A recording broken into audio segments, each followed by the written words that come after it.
By now, you have heard all about Tesla's most affordable car, the fully electric Model 3, which took the world by storm when it first came out in 2017. But this is what it all comes down to. Sure, a Tesla is cool, but how well does it hold up over the long term, and is it actually worth the cost? I bought my Model 3 with a plan to keep it for at least a decade and to drive the absolute crap out of it. And in this video, I'll go over my experience of owning this car for nearly 4 years and driving it over 100,000 miles. I'll break this video down into 3 categories: enjoyment, reliability, and cost. Now, nothing is perfect, but it's still safe to say that the Model 3 is the best car I've ever owned, and it's mainly because of the little things that I've grown accustomed to for my everyday driving. Now, even though it's the slowest Tesla with just a single motor in the back, my Model 3 is still so quick and zippier than nearly every other car I come across while driving, except other Teslas, of course, which seems to be a lot these days. Now, I can merge and pass effortlessly, all while having the quietest car on the road that also releases zero tailpipe emissions. It's nearly dead silent at slow speeds. I love only driving with one pedal for the majority of the time, since the car automatically brakes when I let off the accelerator, which not only helps feed energy back into the battery and improve range, but it also prevents wear and tear on the brake pads. It's a win-win. I love that I have completely stopped carrying physical keys. All I need is my phone in my pocket to lock, unlock, and drive my car. The minimalist interior has aged really nicely because, well, there's not much there to go out of style. The Model 3 is actually considered a premium sedan, but some argue that the interior and build quality is anything but premium. Now, the interior is definitely not luxurious. Certain parts are quite simple and unimpressive. For example, this might trigger you if you are coming from a luxury car. But this type of thing never bothered me because A, I upgraded from a Pontiac, and B, I don't interact with this part of the interior as a driver. What I do interact with every time I drive is the gorgeous 15-inch center display, which is the star of the interior. Now, one of my fears early on was that the touchscreen might start to feel laggy or outdated after a few years, sort of like certain phones or tablets, but the Model 3 display is still very responsive and snappy, and honestly feels like it did when it was new. And not only is it super useful for seeing the navigation maps, but there's seriously no other better backup camera on a car, and it makes parking so much easier for me. The free software updates that Tesla pushes periodically helps to add new features and functionality, and even new layouts and icons to keep the user experience feeling fresh. Now, as much as I love these software updates, as an owner, I'm at the mercy of Tesla software engineers, so the main downside is if a new software update changes things too much for my liking, there's no way to revert back to the way it was. I just have to adapt to the new changes or wait until Tesla receives enough feedback to release another update that improves the changes. Now, this latest software update seems to have taken 1 step forward and 2 steps back for me personally. I miss seeing certain information on the screen, so my biggest request is for Tesla to allow more customization of the touchscreen and its layout. But the upside always remains, which is simply that the touchscreen paired with software means this car is dynamic and can always change for the better. Now, no other car has given me this much enjoyment and usefulness, and having something like a front trunk has been a game changer. The absence of a gas engine gives me extra storage in the front for things like my charging cable, an overnight bag, and some shoes, a basketball, allowing me to save space in the actual rear trunk, which is a huge benefit for a sedan of this size. A front trunk, or frunk as we like to call it, is supposed to be a common feature with all electric vehicles, but they aren't all created equal. For example, I was considering a Hyundai Ioniq 5 for my wife, but that frunk only holds 57 liters compared to Model 3's frunk, which is 73 liters. The seats are comfortable, even though I wish the headrests were adjustable. The glass roof really does enhance my mood when I'm driving because it gives me a spacious, well-lit environment. My biggest complaint about this car is probably the road noise, which driving at high speeds is really loud.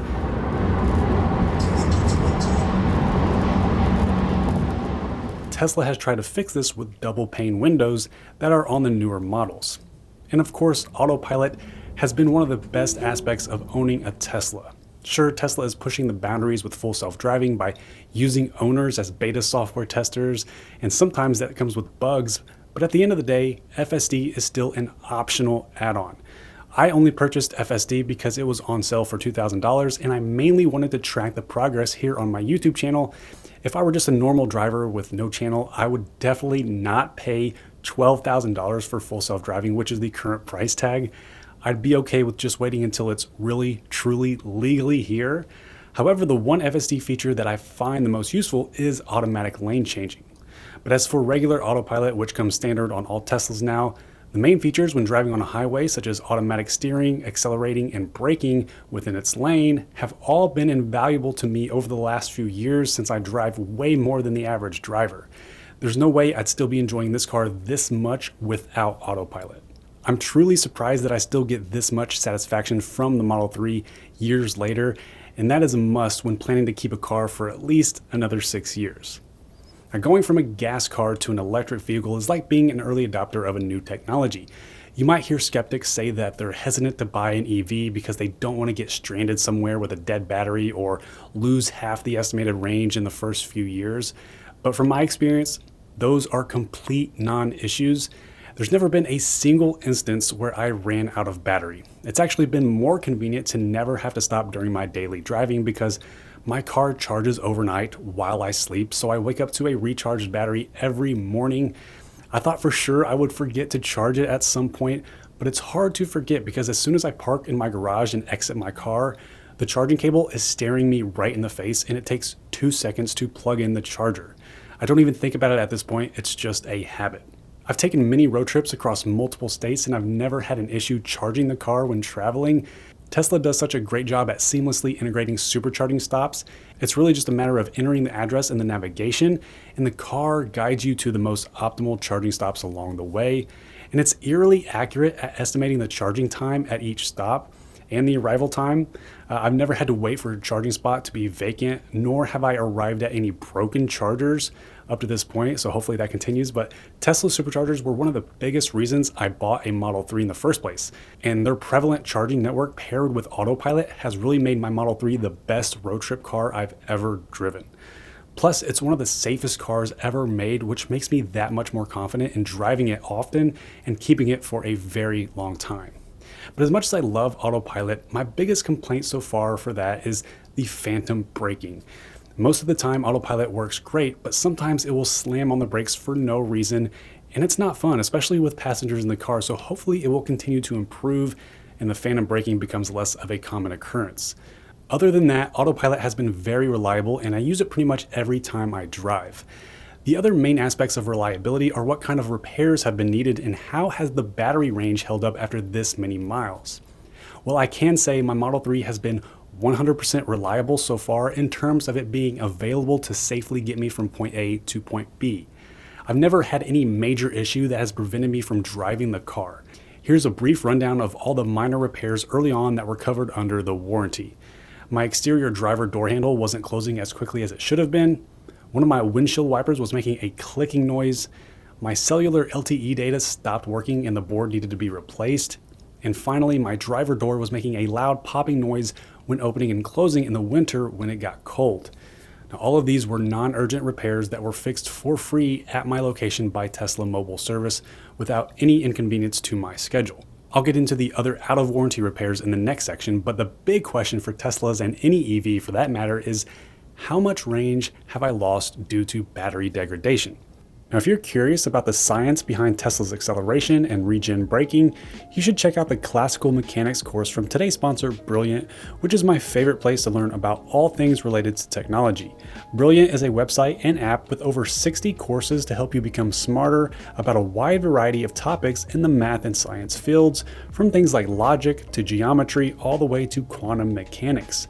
Now, Brilliant's unique active problem-solving approach is a great way to develop a long-term commitment to learning, and I recently completed their course on classical mechanics, where I learned more about the principles of physics, Newton's 3 laws of motion, and the common language for everything that moves, which is known as kinematics. If you love technology and want to learn more about what goes on behind the scenes that makes something like a Tesla vehicle so special, go to brilliant.org/AndySly to sign up for free. Also, the first 200 people will get 20% off their annual premium membership, so click the link below to get started today. When I first got my Model 3, the rated range was 310 miles on a full charge. And according to my Tesla's battery management system, after driving 100,000 miles, my current rated range is still over 300 miles on a full charge, 303 miles to be exact. So that's only a total range loss of about 2.2% after almost 4 years, which is pretty incredible, and it lays to bed any doubt I may have had about the battery lasting my expected 10 years of ownership. Of course, this rated range fluctuates, especially depending on the season, so this might even increase when spring and summer come around, but either way, I don't know if I've just been extremely lucky to have such a good battery life after this many miles, or if it's just the way these batteries were designed, along with my driving and charging habits. Although I've been more than satisfied with my range, I'm not going to deny that it definitely does not get the full estimated range in the coldest winter months. From my experience when driving interstate speeds when it's near or below freezing, I can expect to only get about 80% of my estimated range. So that's why I have always been adamant about people getting the most range as possible when buying an EV. My rule was that my first EV it needed to have at least 300 miles of range, which the Model 3 has, and that means in the winter, I plan for my Model 3 to get about 240 miles on a full charge.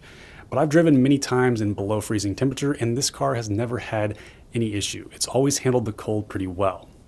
And sometimes with an EV, having a good battery can be the luck of the draw, but the longevity and lasting range are also because of technology advancements and motor efficiency, both of which Tesla excels at.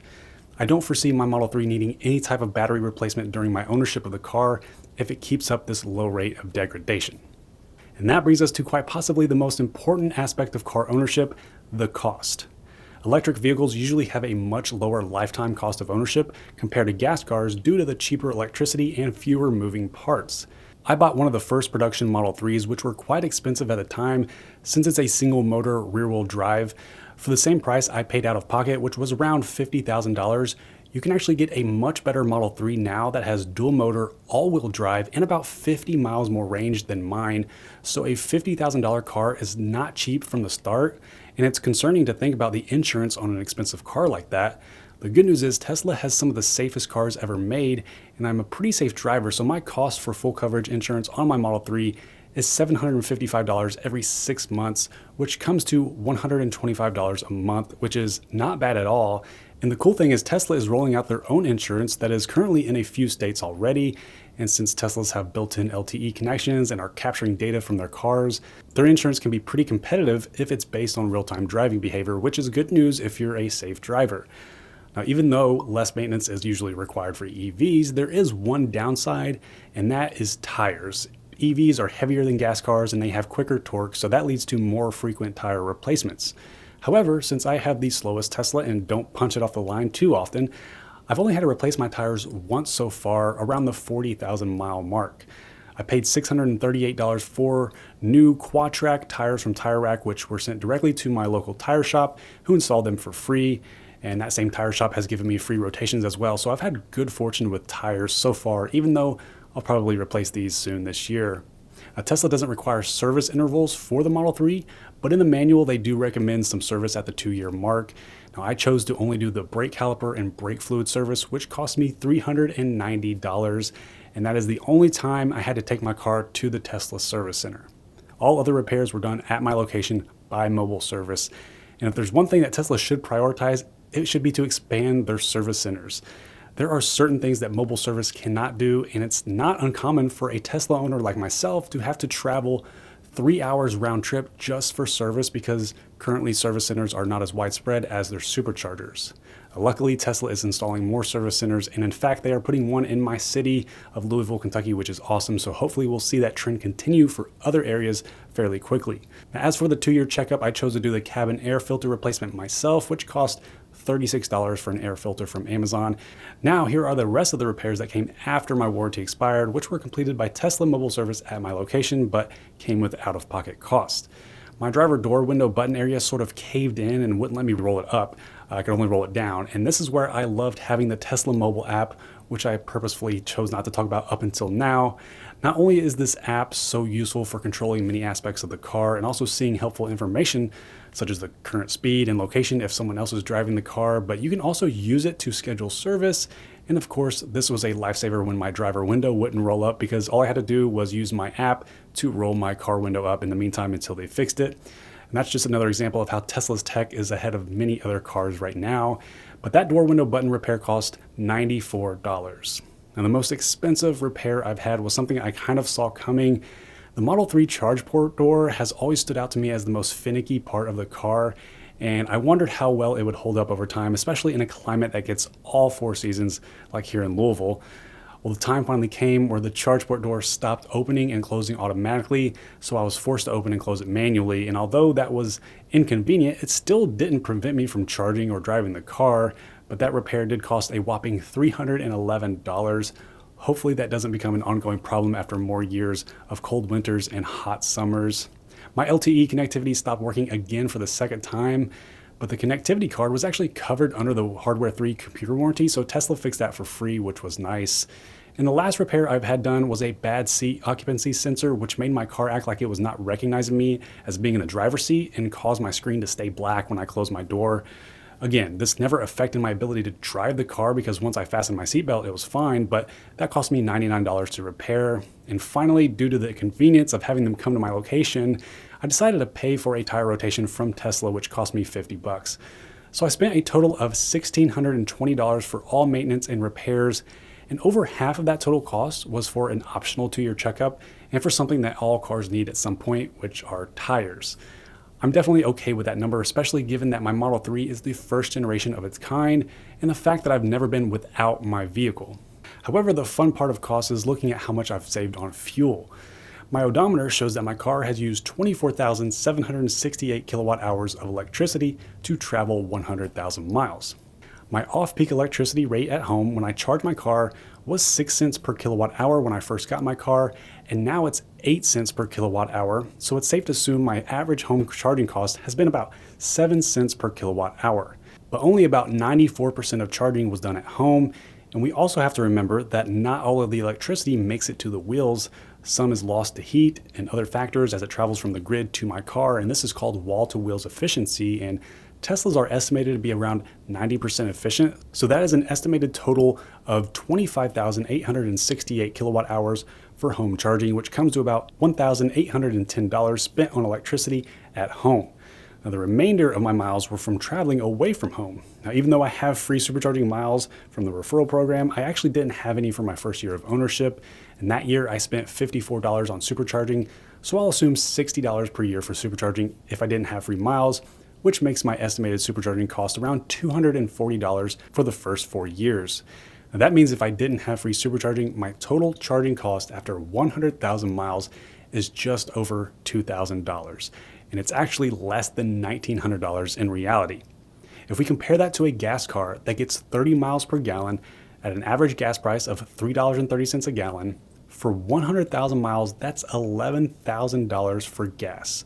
And most new gas cars only come with free oil changes for the first 24 to 36,000 miles, so that's at least 10 oil changes to pay for after the free ones end.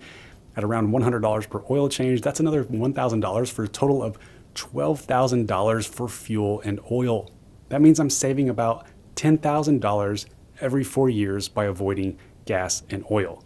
And if I keep my Model 3 for 10 years, that comes to an estimated $25,000 in savings. As you can see, my Model 3's cost of ownership is really attractive when compared to an internal combustion engine vehicle. Overall, this car has probably been the best purchase I've ever made. I get so much enjoyment and use out of it, and I hope you get to experience owning a car like this yourself if you haven't already. If you like this video, give it a thumbs up and subscribe for more tech and Tesla videos in the future. Let me know your thoughts about the Tesla Model 3 in the comments below. Thank you so much for watching. My name is Andy. I'll talk to you in the next one.